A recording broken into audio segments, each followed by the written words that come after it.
पण एका 100 गाढवांचं नेतृत्व जर एका सिंहाने केलं, ती गाढव सुद्धा सिंहासारखे लढायला बघतात ते. आणि इथं तर सर्व सिंह आहेत. सिंहांचं नेतृत्व जर नरसिंहाने केलं तर मग आपला इतिहास कुठल्या कुठे जाऊ शकतो. आणि प्रत्येक जणामध्ये ते पोटेन्शियल आहे. आणि हे पोटेन्शियल ओळखून जर का आपण आपल्या आयुष्यामध्ये एक टार्गेट ओरिएंटेड काम केलं तर बरंच काय करू शकतो ते आपल्याला करता येत नाही. कारण आपला ॲटिट्यूड आपल्याला बदलावा लागणार आहे. कारण ॲटिट्यूड असं म्हटलं तर 2 प्रकारचे ॲटिट्यूड असतात. एक असतो जॅपनीज आणि एक असतो आपला भारतीय थोडा मानसिकता.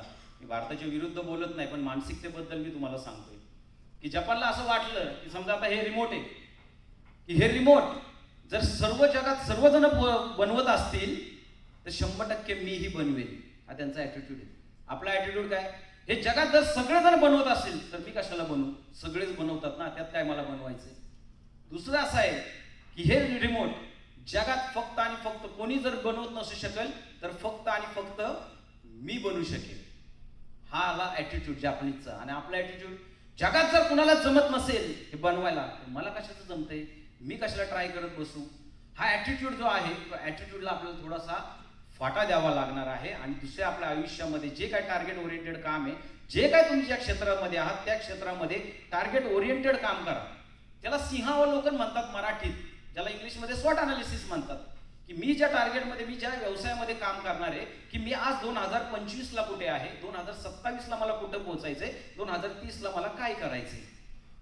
हा जो ब्लू प्रिंट असतो हा बऱ्याच ठिकाणी नसतो. आपले व्यवसाय कुठे फसतात माहिती ना. मी बऱ्याच जणांचा सर्वे केला त्यावेळेस. एकाला तो विचारतो, कुणाला माहितीये का की मी काय धंदा करू, तो त्याच्या मित्राला विचारतो. त्या मित्राने कधी आयुष्यात धंदा केलेला नसतो, तो आयुष्यभर नोकरीच करत असतो. त्याला विचारतो मी काय करू, मग तो म्हणतो अरे तिथं खूप छान हॉटेल चालतं बरं का, तिथं हॉटेल टाक. तो हॉटेल टाकायला म्हणतो हा चला जागा मिळाली आता हॉटेल टाकू. हॉटेल टाकायला सुरुवात करतो, पण हॉटेल कशाचं टाकायचं माहिती नसतं. बेसिक स्ट्रक्चर काय आहे तर टॉयलेट बाथरूम बांधा, हॉल बांधा, बसायला खुर्च्या टाका आणि नंतर सगळ्या गोष्टी झाल्यावर मग आचारी शोधायला लागतो तो.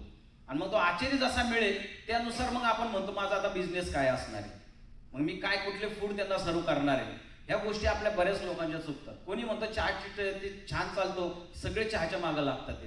एक म्हणलं मिसळ चालली की सगळे मिसळच्या मागं लागतात. पण तुमच्या आयुष्यामध्ये तुम्हाला कशात आनंद आहे, तुम्ही कशामध्ये मास्टर आहात, तुम्हाला कशात आनंद मिळतो, या सगळ्या गोष्टीचा विचार करणं गरजेचं आहे. आणि ते छत्रपती शिवाजी महाराजांच्या बघितलं आपण आयुष्यामध्ये की ते आपल्याला दिसतं.